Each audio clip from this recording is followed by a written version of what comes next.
everyone. Welcome all to the Snail Trail 4x4 podcast. If you like going off-roading in Toyotas, wrenching on Toyotas, camping in Toyotas, and maybe even poking a little bit of fun at Toyotas, and of course, hearing about how great Toyotas are with Toyotas, then this is the podcast for you. That's right, ladies and germs. My name is Tyler, and joining me for another fun Monday episode for everybody out there is the one and only Mr. Jimmy Jet, and a special character that we'll introduce later on. But for now, Jimmy, how the hell are you? I'm doing well, Tyler. Thanks for asking. How are you doing? I'm doing pretty well. Yeah, things are going swimmingly, and I'm ramping up to be gone like all of September. It'll be fun. Yeah. Yeah, you've warned me about that. Yeah. We'll have to, next time we get together when we're not remote, we'll have to sit down and go over schedules and figure out what the hell is going on this month. Anyway, so yeah, we'll figure that out later. We don't have to do that here now. Today, we had a fun interview with a good buddy of ours who's been on the podcast before and knows a lot about Toyotas and Lexuses. And is that the plurality of Lexus? Or is it Lexi? Lexis? Lexis. Lexis? Lexus. I think it's just, it's one of those dang words that's also singular and plural at the same time. Oh, like Mises. Yes. Okay. Sure. Perfect. Whatever that is. Anyways, yeah, he's got a lot of knowledge there. He's very involved with the Land Cruiser Heritage Museum. He's very involved with a lot of things that Toyota does in the United States. A lot of the different platforms, especially having to do with Land Cruisers. So we'll bring him in a little bit once we decide to turn his microphone on here in the remote studio. But before we do, we have some updates for everybody, some housekeeping stuff to inform you guys on. The August giveaway for the month of August, which was 2 soft shackle receiver hitches from Spartan Rope and 2 soft shackles. So we're going to have 2 winners that are going to get 1 receiver hitch and 1 soft shackle of each. That giveaway is over. You can no longer get in. All done. All done. Yep. And you guys can no longer get in for it. And you just have to kind of wait for now September's giveaway. So we'll announce the winner from August. Let's see. We might be able to do it on Thursday's episode. We might be able to. Might line up. We'll see. So if not, then it'll be next Thursday. But we'll have a winner for 2 winners for you guys. And then for September's giveaway, we have a couple of things we're working on for people, for you guys, all the listeners out there. So we're not going to announce exactly what September's giveaway is yet, but it's going to be fun. We're going to have either a really cool, fun winner or multiple cool, fun winners. So if you guys want to get lined up and signed up and in for that giveaway, make sure you're doing it over at irate4x4.com. Go down to the Snail Trail 4x4 forum, and then all of your sign-up options will be on the right-hand side if you're on a computer. If you're on a mobile device, they are down at the bottom of the page there at the Snail Trail 4x4 forum on Irate 4x4. So make sure you get over there and get signed up before the end of the month for whatever you're looking for. Coming up soon, I believe we're going to be opening up the gift box tier. Is that correct, sir? Yes. Yeah, I believe it opens up in October. Yeah, October 1st.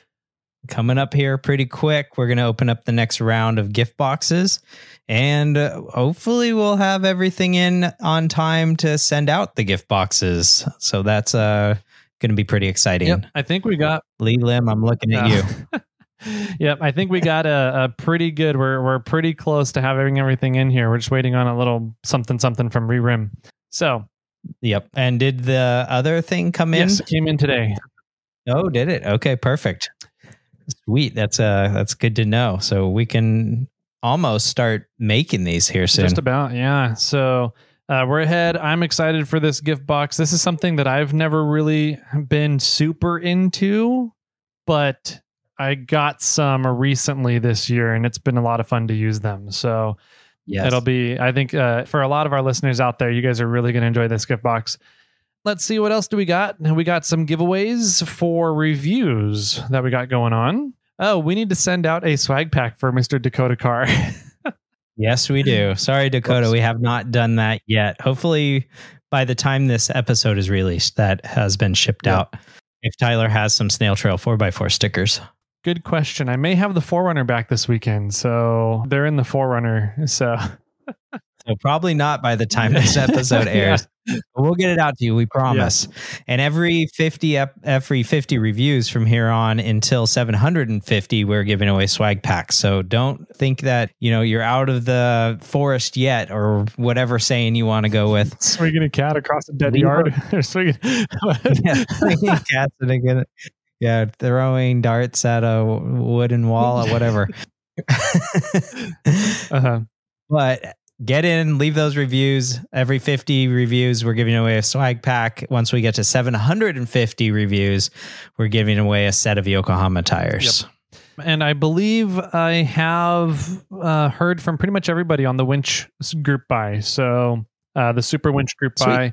So that is going to be coming hopefully to a close. So guys, make sure that you are paying for all those so that we can get them shipped out to you and or coming by to pick them up from the Morflate warehouse. Everything is in. So if you wanted to schedule a time to come by, reach out to the Morflate customer service line and somebody will get you all squared away and make sure that we got your winch ready to go when you get there. So that's 916-696-7738.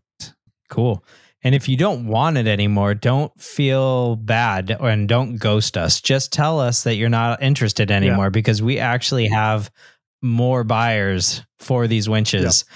So if you're not interested anymore, just let us know and we don't have a problem selling it. Yeah. That won't be an issue. I think we've got 4 or 5 people right now that are on a kind of a wait list to see if people back out. Really? Yeah. Wow. Okay. Yeah. We also have the Moose Knuckle group buy that we're going to start up. If you're interested in getting some jowls or some bow shackles or their receiver hitch or with Mohawk or whatever they called it, they've got a lot of cool stuff over there. So if you're interested in any of their products, send Tyler an email, Tyler@snailtrail4x4. Let them know what you want and be specific on the colors because they have endless amounts of color options for the most part. So let him know what products you want and what colors you want. And we're going to reach out to them and let them know approximately how many people we have interested and see what kind of discounts we can get. Correct. Yeah. I reached out to Kyle today. So I'm just waiting on yay or nay from him. I'm pretty sure he's going to be good for it because he said that they would be interested in doing that when we talked to him and had him on the show. So once we get confirmation, we'll start getting details together and I'll start emailing and we'll let everybody know on the show here. Sweet. Yeah. Anything else? I think that's it. Maybe we should hit the mute button and let our buddy start talking. I guess so. Okay. We have Kurt Williams in the house. For everybody who was curious who the Land Cruiser aficionado was that we have on the show today. Back on the show. So we'll take a quick break. We'll hear from Brian over at 4 Wheel Underground, and we'll be right on back with a fun interview about the new Land Cruiser 250 and the GX 550 that just got announced and revealed over at the Land Cruiser Heritage Museum, which is pretty cool. So Kurt's got some really cool insight, and we're going to hear from him. You ready to go, Jimmy? Let's do it. All right, go ahead and grab your favorite drinks, your favorite beverages, some popcorn, and we'll be right on back with Kurt about the new LC250. Do you want to put a Super Duty axle under a 4Runner or an FJ80 axle under a mini truck? At 4 Wheel Underground, we've designed and engineered the fitment, durability, predictability, and drivability for just about any axle you want to put under a Toyota off-road vehicle. Start your adventure with our suspension builder page over at 4wheelunderground.com.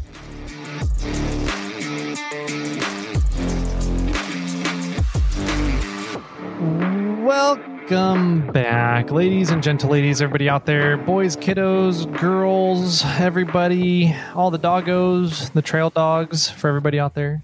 We have back in the virtual studio, kind of becoming a little bit of big shot on podcasts here now, isn't he, Jimmy? A little bit. I think he's always been a big shot on podcasts. We got Kurt Williams back in the house. Kurt, how you doing today, buddy? Wonderful. Thank you for having me. Yeah, man. This episode's going to be kind of fun. We figured, we had some questions about something that was just publicly revealed recently. And we had heard that you may or may not know a few things about this. I think I know what you're talking about. Yeah? I was talking about new flavors of ices at 7-Eleven. Oh, that's the one. Okay. My bad. I don't know much about that one. No ices for you, Kurt? No, I'm a Slurpee guy. Oh, okay. Nice. No, we have a new Land Cruiser out. A new Land Cruiser, right? So... Did I lose you there? Oh, I lost you just for 1 second, but you were saying a new Land Cruiser, which I've heard of that too. Oh, okay, cool. Little worried there for a second. No, there's a new Land Cruiser out. So we were kind of geeking out over some of the stats lately that have been popping up about it. And so we thought, who better to have on than somebody who got to hang out in the Toyota and Lexus booths up Pacific Northwest Overland Expo while we were up there. And apparently some other booths in some other places deeply involved with Toyota and Lexus. So, yeah, man, I don't even know where to begin with this. What is... I don't know if we want to start on a general overall feeling of it. What are your thoughts on it? Or what are some of your favorite points about it? Or if you want to start off with, what does the powertrain look like? What are the axles in there? I don't know. Jimmy's got a hand up. I want to start off with, I thought we weren't getting a Land Cruiser anymore. What happened to that?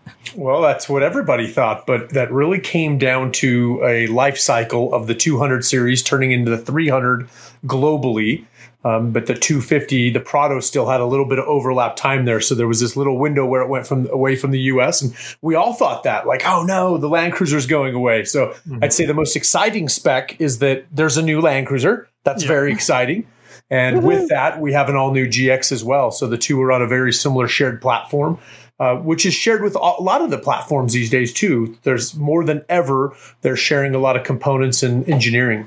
Yeah, let's talk a little bit about that for a second, because, obviously Toyota went to a very modular chassis setup and very modular drivetrain systems for all their vehicles. Are all the different vehicles that are going to be kind of sharing similar platforms with each other?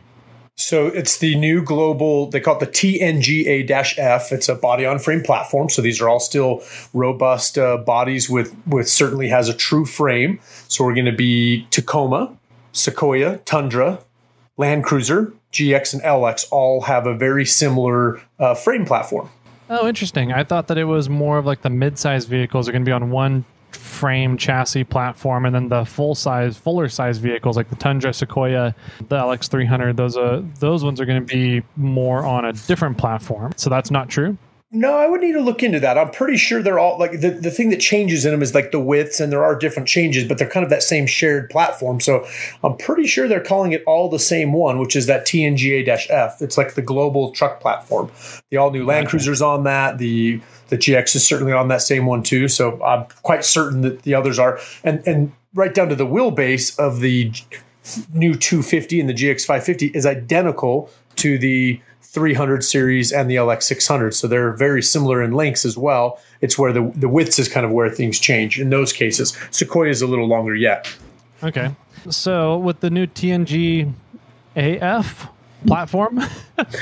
Yes, the TNGA-F would be the the new global platform. Gotcha.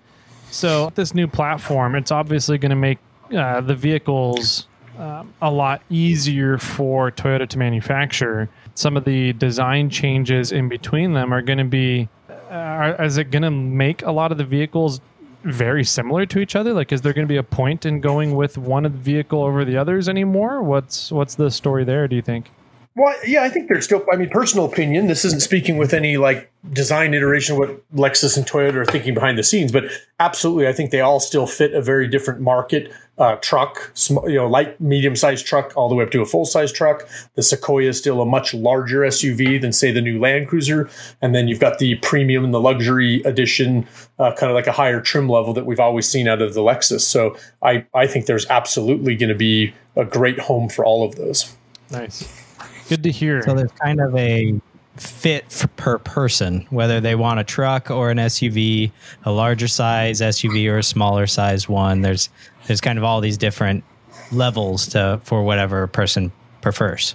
Yeah, that'd be a great way to look at it. And I think that it's naive to say that they haven't shared a lot before, because the 200 series and the 570 certainly shared a lot of suspension and drivetrain components, or at least design style, as the Sequoia and Tundra did, right? The front diffs were interchangeable. Some of the rear axle parts, widths were different, lengths were different, but a lot of interchangeable parts, to the point that many 200 series owners are running Tundra and Sequoia like front suspension, for example, to get a little wider travel or a little wider stance out of their 200 series by running Tundra upper and lower control arms. So, but at the frame side, they were the same mounting. So a lot of it's always been similar. This is just, I think we're seeing more shared componentry than ever. Yeah, that's really cool. We have a friend, Dimitri at Stellar Built, that has a what series, 200 series, and he threw on those the Tundra A arms, upper control arms and lower control arms, to make it larger. And I've never heard of anybody doing that before. So, oh yeah, people have been doing that for a decade or more. That's not super common in the 200 series world to be running the Tundra upper and lowers in the front. So yeah, quite common.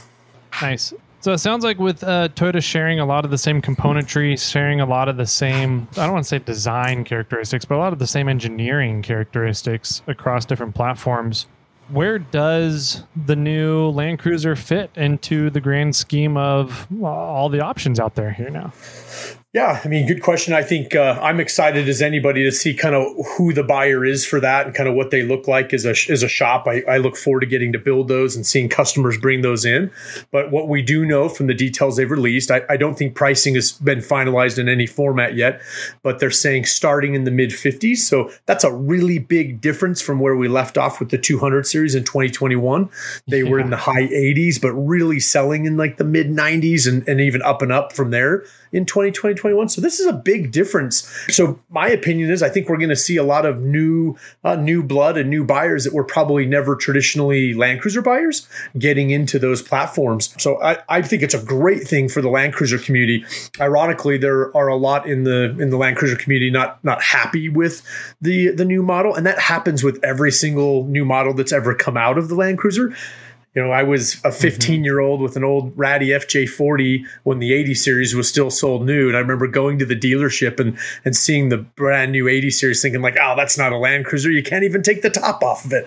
And fast forward, we all like the 80 series is like one of the best Land Cruisers ever, right? And so, all of them have gotten progressively better at many different things all the way up until the 200 series. And I think certainly this new 250 will find, as manufacturers and shops start building them, our friends, and we start seeing them out on the trails with other enthusiasts, we're going to all fall in love with them and say like, okay, yeah, these are every bit as cool as any other Land Cruiser.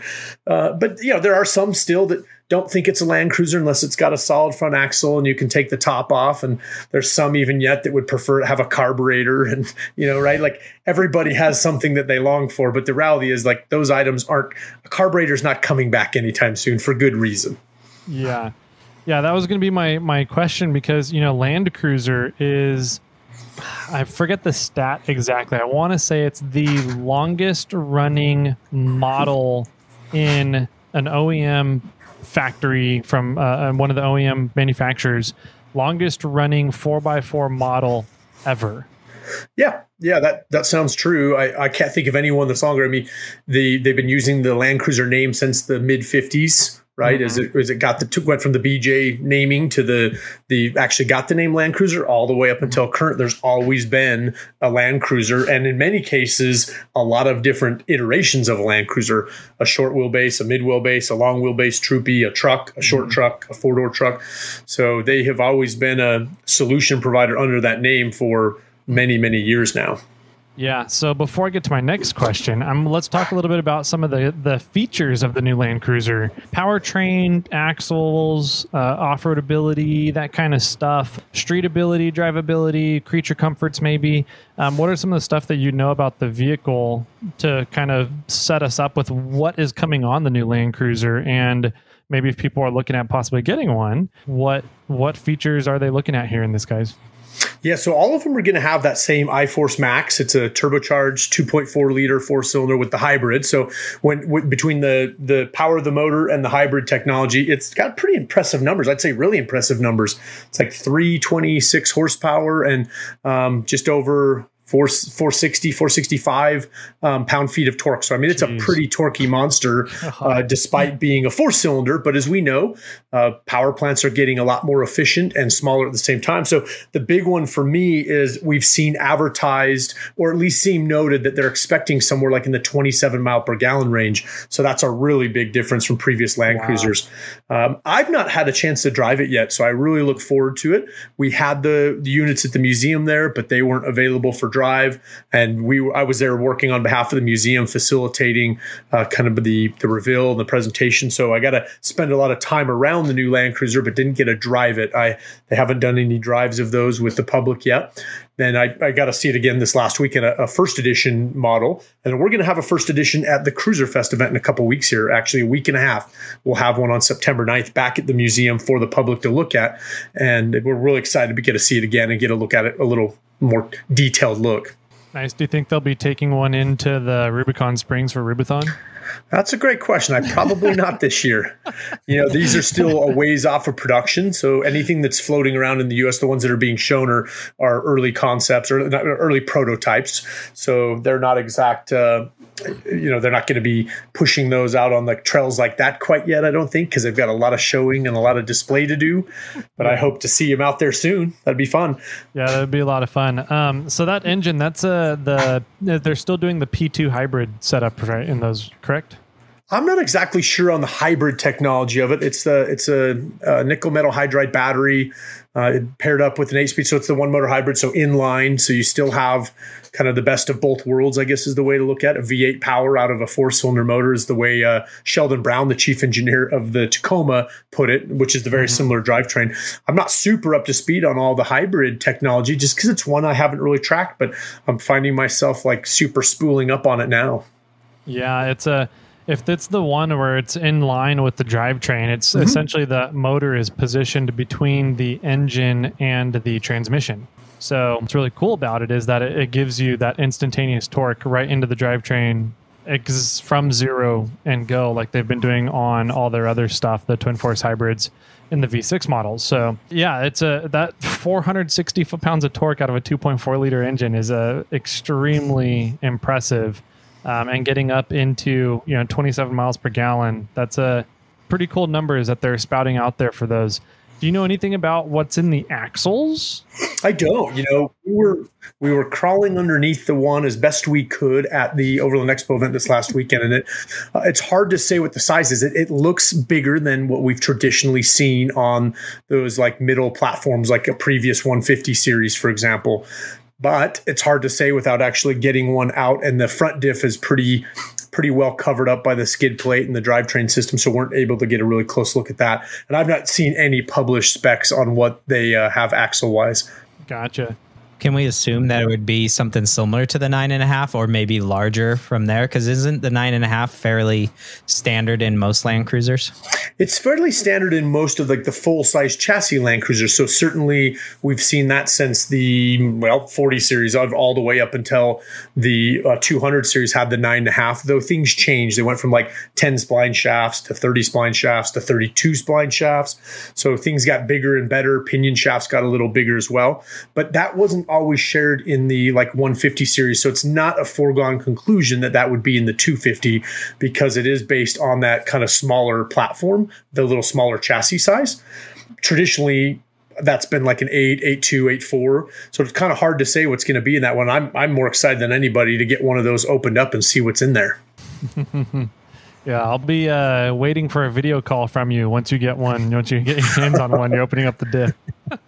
Yeah, I'd love to play around. And then the next question is like what that locker technology is too, because all grades of the Land Cruiser and then the Overtrail and Overtrail Plus grades of the the GX have the rear locker, a factory rear locker. So it'll be neat to see what the locker technology is. Toyota's moved away from like the older actuator styles, actually use like a sliding clutch that we knew for a lot of years in Tacoma, 4Runner, Land Cruiser, a lot of varieties. So they're all like electromagnetic now, which I presume is going to be carried onto this model also.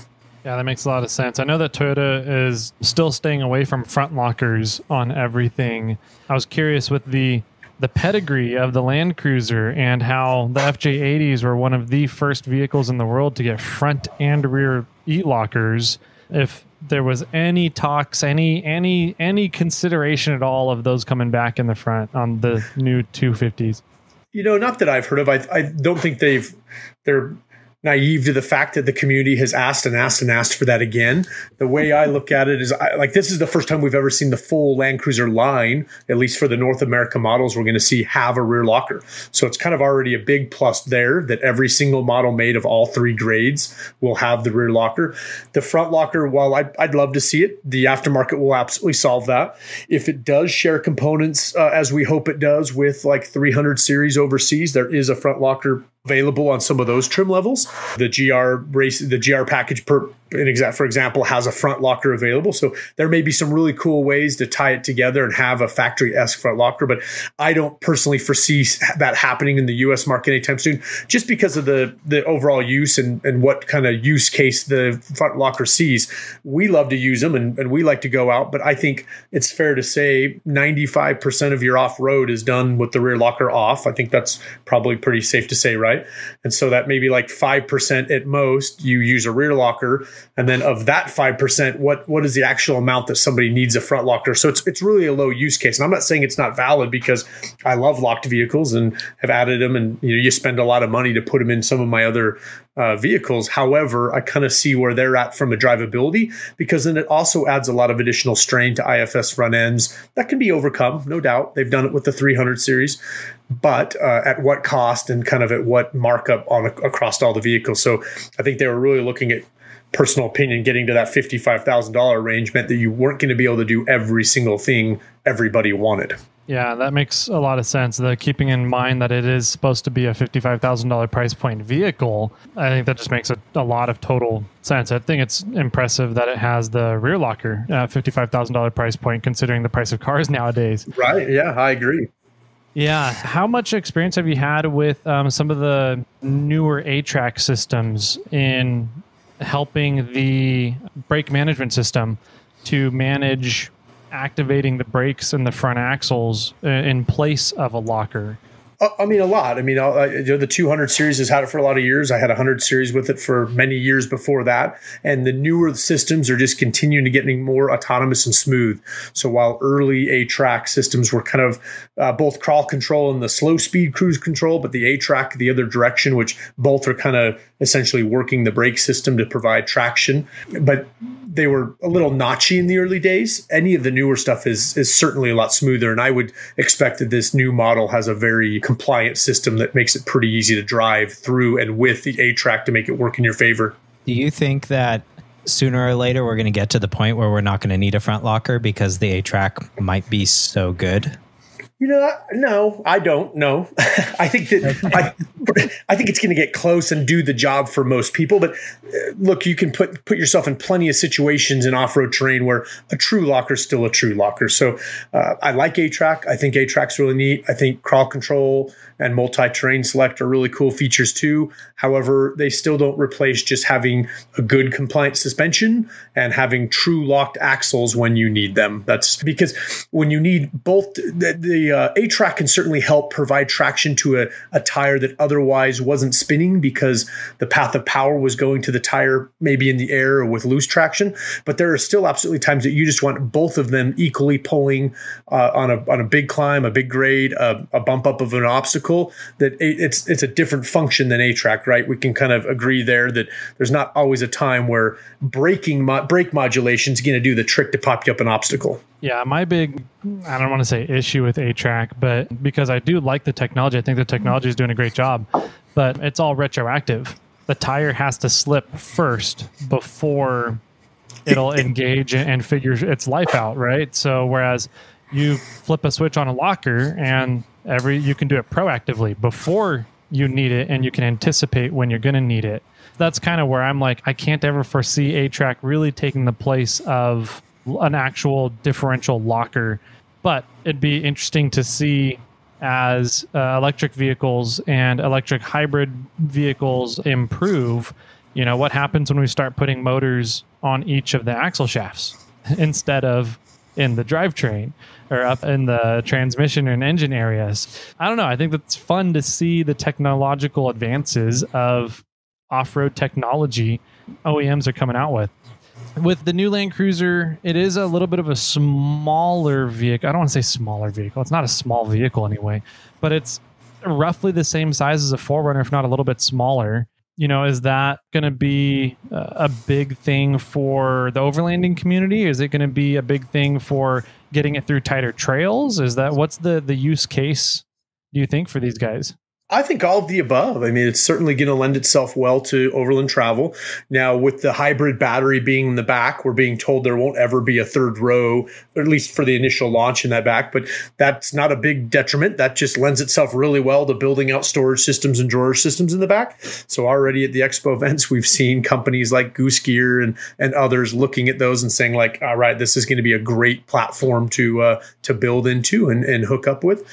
So I think they'll be great. The rock crawling, there'll be a little bit of a slow delay there, I think, before anyone's willing to take any brand new vehicle and throw it at some of that stuff. However, there's always some wild ones that like to go play hard. So I'd love to see one at Cruise Moab next spring. That would be great. And I think they would be a fantastic Moab trail vehicle because of that little slightly decreased size, but the same wheelbase. So that's the big key to me, is it's got a really cool cross section there. I'm not going to call it an 80 series, but I think many have said in the Land Cruiser community they've seen that one in person. And I heard this again over and over at Overland Expo, looking at it as like, this is the closest to size of an 80 series we've seen since the 80 series went away, because the 100 series did get a little bigger, right? And the 200 a little bigger yet. So it's almost like a little bit of a reset back to the one that everybody ironically misses the most if you were to ask the internet. There's still plenty that say, like, well, where's that big 300 series? You've still got great options. The LX600 is a fantastic platform. It's available with that same V6 twin turbo and somewhat readily available in the US. They're still hard to get because they are popular. But then you've got the Sequoia is a great platform too. And the Sequoia's got some great drivetrain options now, or features now with like the locker and its other cool things we've never seen out of the Sequoia. So more than ever, I just think there's more cool choices from Toyota and Lexus for all different sizes and budgets. Yeah, I was really close to getting one of the new Sequoias. That rear axle is sexy in the Sequoias. It's such a big, huge, beefy axle in there. Monster, yeah. Yeah. There's a 9,000 pound towing capacity in the Sequoias. Yeah, that's super impressive. And the new Land Cruiser, I think, is 6,000, if I'm not mistaken, is its rated tow capacity, which is no slouch either for the setup. No, not at all. Especially a little 4-cylinder, P2 hybrid. You got a 6,000 pound towing capacity. You could easily get pretty much any little camping trailer you ever could dream of behind it. No problem. Jimmy and I were kind of comparing notes before you got on the studio here about some of the characteristics of the Land Cruiser to the Tacoma. And kind of the approach angles, departure angles, the breakover angles, and they're all fairly similar to what the Tacoma is touting right now, which is, I think, a pretty interesting feature, because that means, obviously the Tacoma is one of the most, if not the most popular vehicle for overlanding and mild off-roading in the United States right now. So it's going to be really fun to see this SUV come out that has a little bit more of an off-roading pedigree compared to the 4Runner. So I don't know. It's going to be fun to see where this goes and how it plays out, I think, into the future. Yeah, totally agree. I can't get over just what it's going to do for the Land Cruiser community. We haven't had a new vehicle to buy. And if there isn't new vehicles being sold in the United States, well, then there's not used vehicles in 5 and 8 and 10 years that many enthusiasts in the market start with. So just the fact we're going to have something back here is very exciting. And I think it's a cool platform that we have too. So it's like a win-win. And even if you're not a new car or a new Land Cruiser buyer for the next 5 to 10 years, it's not bad, because that just means there will be some of them getting plugged into the community. And many Land Cruiser owners that buy new Land Cruisers buy old ones too and have a few. It's pretty common to see you get a new one, you fall in love with the community, and next thing you know, they're shopping for an old 60 series or an old 40 series. Why is the Land Cruiser community so strong in that atmosphere? There's no like mini truck community, or there's like a small 4Runner community, but what is it? Is it because like the Land Cruiser was one of the first like off-road vehicles that came from Toyota? Like, what do you think really started that community and the draw? It's hard to say. They've kind of always been, less mainstream, right? It's not a mainstream decision when you look at volume of vehicles to choose from. Certainly with Toyota in the last few decades, pickup trucks, Tacomas, 4Runners, a lot of those others would have a lot bigger community. So I think that's part of it. That you owning a Land Cruiser, you have to be a little more resourceful. But yeah, I don't know. It's always, I think about that all the time too. I go to a Land Cruiser event and I'm like, this is so fascinating that all of us from all walks of life, all different kinds of men and women are there because we like Land Cruisers. And that's the only real bond we have, is we all like the same car. We could be totally different people, totally different political views, yet we'll sit there and talk about a Land Cruiser in a gas station parking lot for hours. It is a fascinating thing. I think I run into this all the time at the museum, meeting guests, or you show people around, and everyone with an appreciation for Land Cruiser usually has a story about why they love it so much. And it could be an uncle that had one, or an aunt that daily drove an FJ60 growing up. They a lot of times have this really interesting origin story of why they love Land Cruisers. And it's true for myself. I saw a neighbor that had one. I was in Moab and on a mountain biking trip and saw a group of Land Cruisers bumping around the trail. And I kind of I think back to that all the time. That's why I'm into Land Cruisers. But what if it was a group of Willys Jeeps bump around the road? I could be a totally different person now, And thank goodness you're not. That's what I say. Yeah. Thank goodness. Yeah. Well, let's talk a little bit about the tech on the inside of this new Land Cruiser, because this seems like for being a kind of a smaller version of than we've been seeing, that it still boasts a lot of tech on the inside of the vehicle. Yeah, a lot of cool stuff. I mean, really nice sound system. I haven't been able to drive one or even listen to a sound system inside of one, but just looking over what the press release specs are, it looks like it's pretty dialed inside. I think they're going to have all the cool amenities of every new Toyota that we see now, right down to all the latest and greatest Toyota Safety Sense, which is they're up to the 3.0 standard, all the pre-collision, lane departure stuff. And you don't have to love all those items, but if you've ever driven a newer car with them, it's it is really nice when you're doing a big highway drive to have radar cruise control, for example. Right. The radar cruise control that'll control your distance from the car in front of you or behind you to kind of keep you in the flow with traffic. Exactly. Yeah. We call it the full speed range dynamic radar cruise control, and it's sweet. The later model 200 has it, but this has even got a nicer, newer, more updated system yet. So I'm excited to get behind the wheel of one. I think I've played with that a little bit in one of the new Tundras. I believe they have it as well. At least the platinum version, the one that I was in, had it. It was kind of cool stuff. It's nothing that my 90s mini truck has, that's for sure. And that's universal across all models to have the Toyota Safety Sense, the 3.0, the new platform of that, which has all of those items. Stereo and some of the monitor system, that's going to depend on the grade. So one really cool grade that I'm pretty pumped about is that 1958, that is more of a kind of a bare bones, if you will, or a great base to start with to build up into an off-road vehicle. Has four less speakers, a little different multimedia monitor, a much smaller one, different wheel and tire package, but it's really the perfect one if you're going to buy it just to build up and start throwing your own suspension on it and some of your own accessories. That's a really cool one to start with. It's still got fabric and manual seats. They're heated, but they're pretty cloth seats, which we've all been asking for. Hey, why can't we get back to simple models? Well, here it is. It's the 1958. Is that the one that comes with the round headlights? It does, yep. So there's two with round headlights. The first edition will have them, and the 1958 will have them as well. Got it. And what is... I know the answer already to this question, but what's so cool about the 1958 year? The name 1958? 1958 was the first Land Cruiser in the United States. So it's a real tip of the hat back to that. That's cool. Good job, Toyota. Proud of you on that one. Mm-hmm. Excellent. So are there any other models out there? Because it seems like it's pretty sort of bare bones. You have the Land Cruiser that's out, and you have this 1958 version that's out, and there's nothing else. There's a ton of different levels on the Tacoma side, right? From SR5. There is one more. They're calling it first edition. So there will be a first edition that's sold, and I want to say it's 5,000 units. And it'll be some of the very first ones. So for those that pre-order or get in early, will be able to get their hands on a first edition. And is the museum going to get one of those? We sure hope so. Yeah, it'll be limited to 5,000 units for North America. It comes with the round headlights, kind of that heritage look, which I love. I dig the round headlights. I like the other ones as well. They're also very good looking, but the round ones kind of do it. It'll also have rock rails, a little different interior. And can't remember, there may be a couple other small items that first edition had that the others didn't. You know, it actually has some interesting mud flaps, and I had never seen any photos of those. Saw it at the event this weekend. Kind of has like a Dakar rally looking pair of set of mud flaps on all four corners. Kind of unique, different look. So a few little, some cool things like that. Nice. And I do know that they make two different screen sizes on the inside of there. So it's like a 12.3 and a 14 inch or something like that. Is it going to... I think it's an 8-inch and a 12-inch, like a little over 12. Yeah, 8-inch and a 12-inch. So the 1958 has that smaller one. I did see that one. The Land Cruiser trim, the standard model, and the first edition have that larger one, I believe. Got it. Cool. Well, Tyler, you got anything, or you want me to keep going?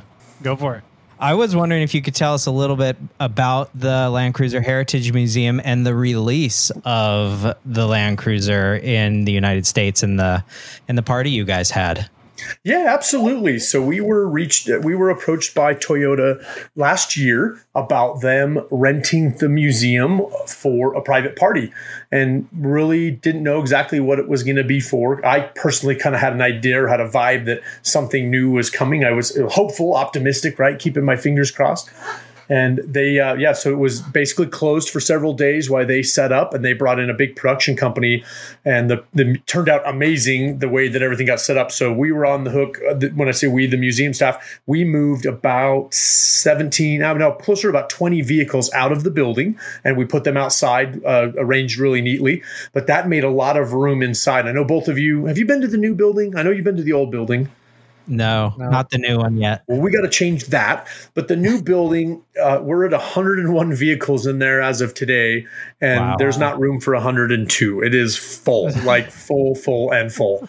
That's the problem you had with the last one, too. That was the problem with the last one. You're not wrong. Yep. And Greg saw this new building, the new location. Greg Miller is the founder of the museum. He saw this one and had an amazing vision for renovating this new building, which was originally an iron foundry just even a couple of years ago, an operating iron foundry.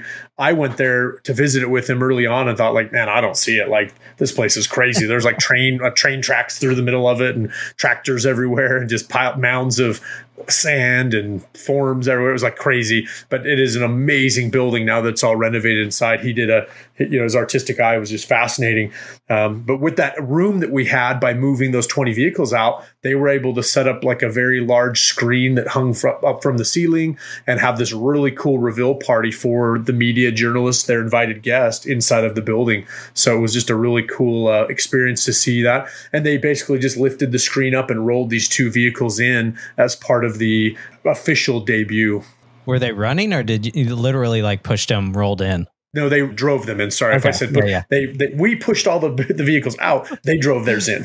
Yes. And we drove some of ours out too, but there's a lot of them that just haven't been started in a long time. But so they all hung out outside for a few days. So it was really cool to have a big space inside the building to be able to do a private event like that.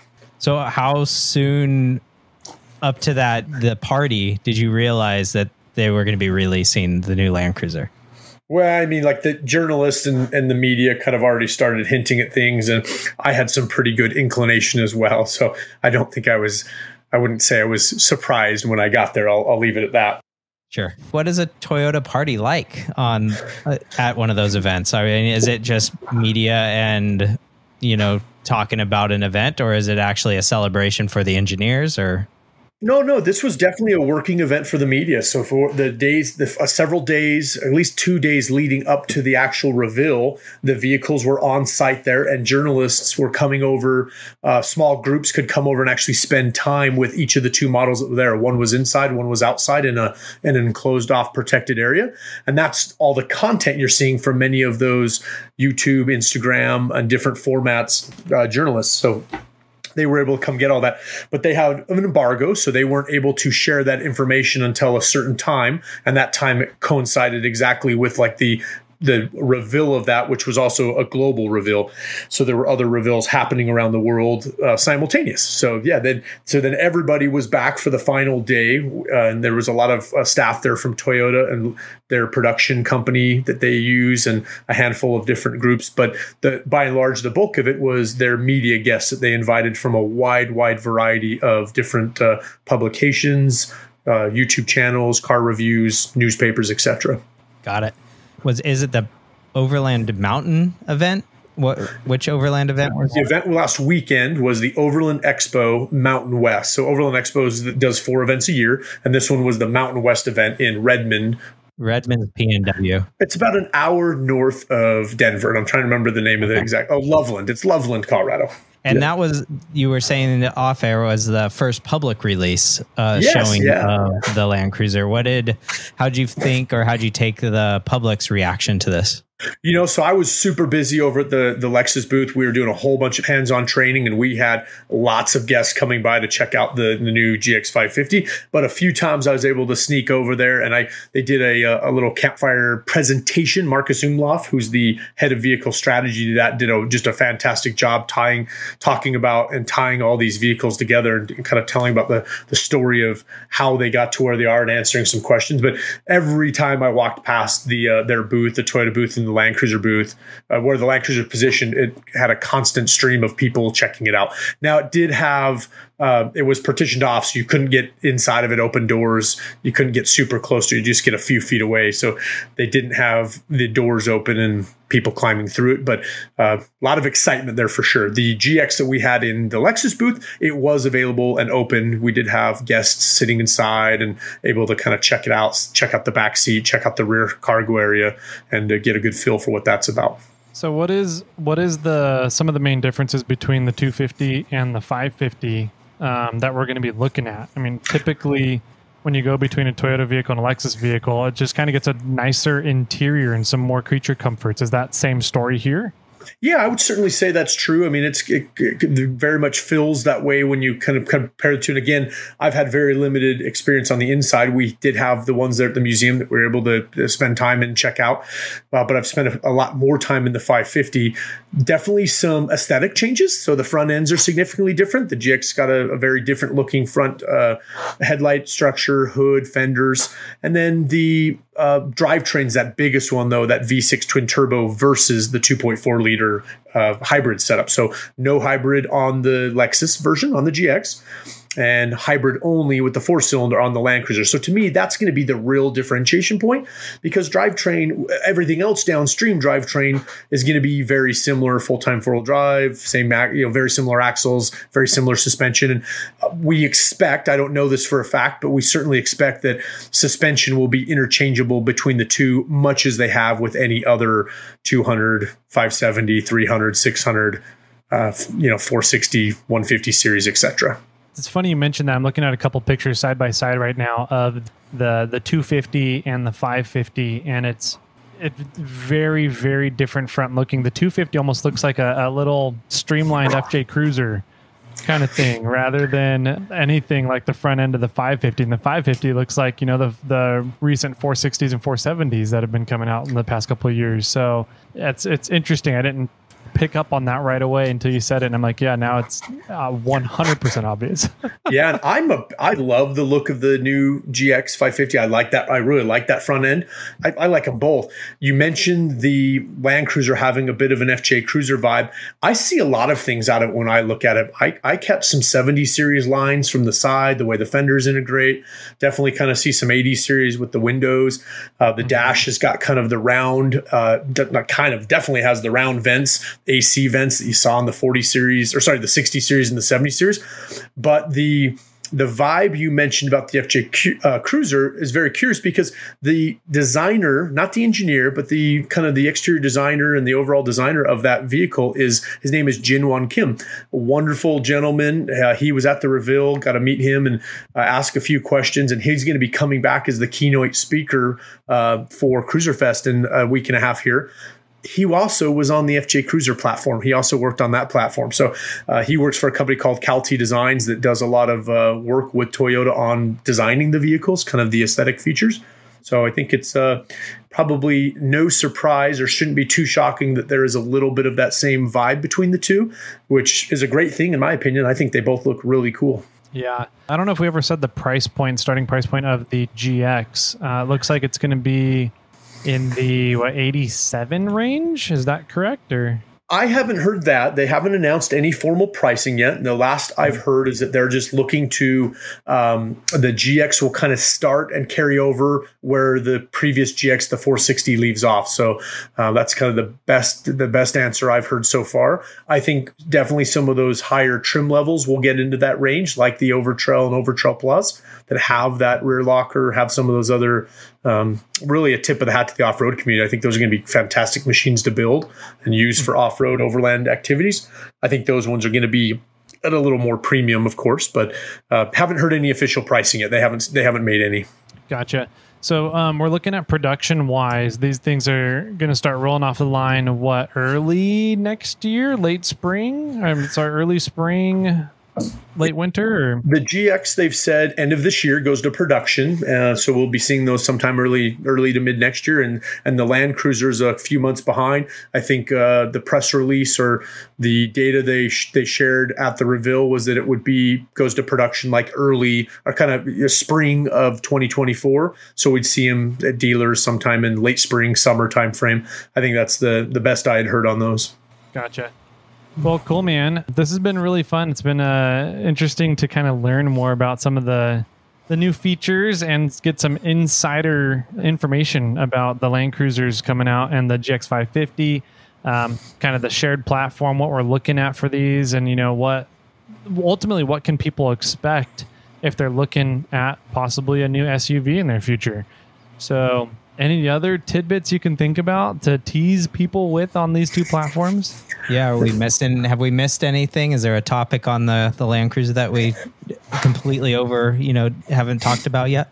No, I don't think so. I haven't heard full production numbers on either, and they may still be yet to come, or stuff they're not sharing. But I think we're going to see monthly sales of the Land Cruiser, the new Land Cruiser, approach that or exceed that of annual sales of the 200 series. So when you scale back and think of what that's going to mean for aftermarket parts and aftermarket producers of gear, it's going to be a really exciting platform. And then likewise, with so many shared components or at least shared design architecture between those other F platforms like the Tundra, Sequoia, Tacoma, etc. I think that we've got some exciting times coming ahead for cool aftermarket accessories. Yeah, that's a really good point. Being in that $55,000 price point for a brand new vehicle nowadays that has the pedigree and the passion of the followers that the Land Cruiser platform has, I think it's going to be really exciting to see what the aftermarket producers do for this vehicle over the next coming years.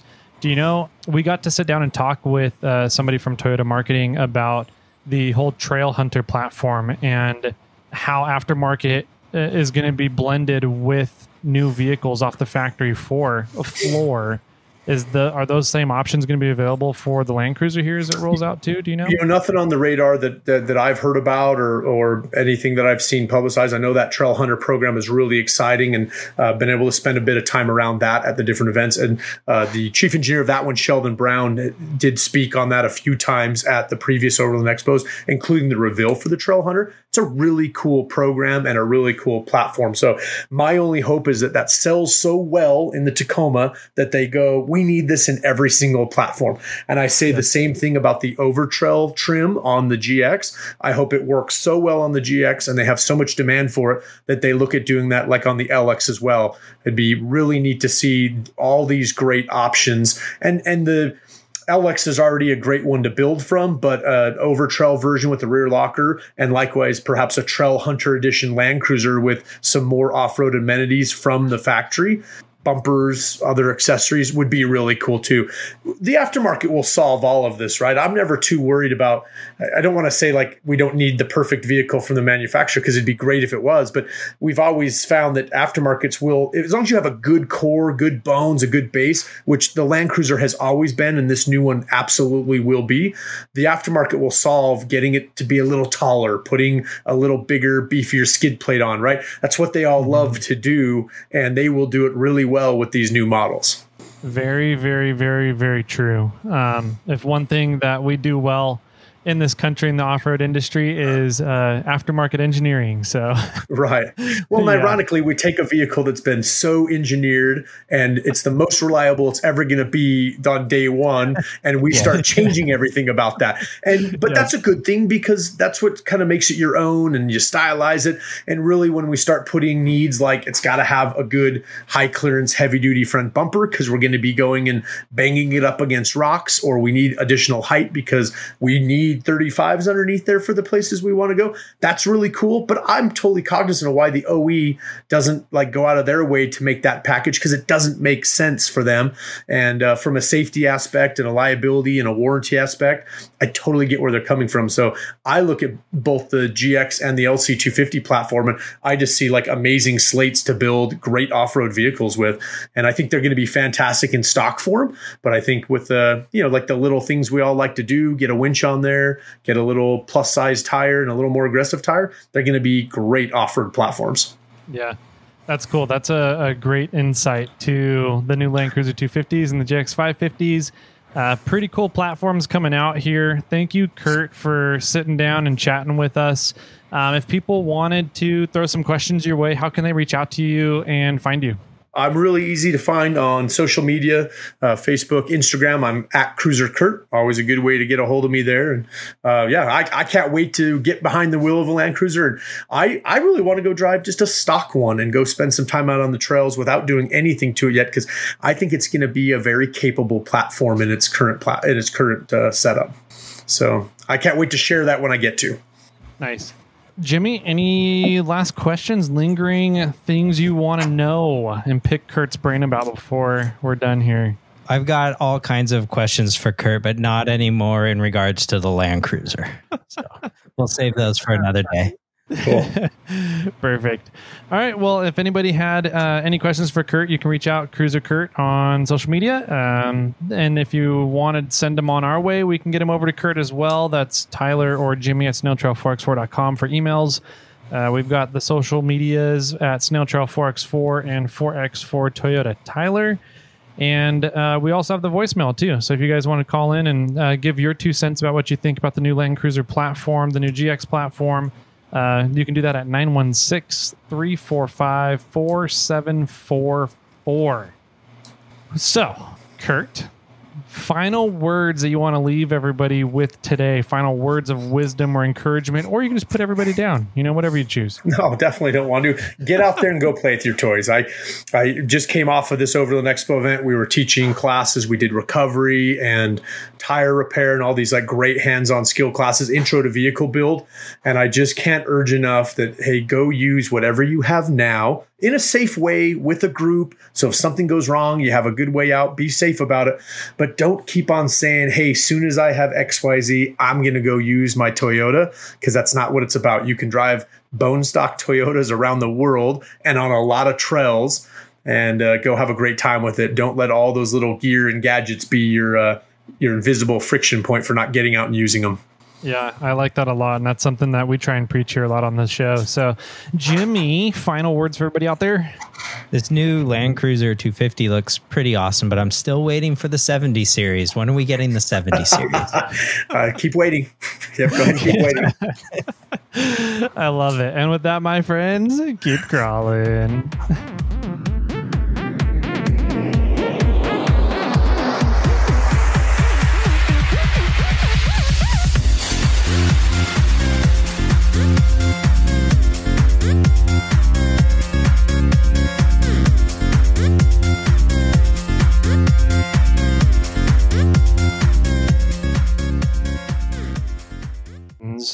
About something heard that you may or may not know a few things about this. So, yeah. I was talking about new flavors of ices at 7-Eleven. I don't know. Bummer. No ices for you, Kurt. Okay. Nice.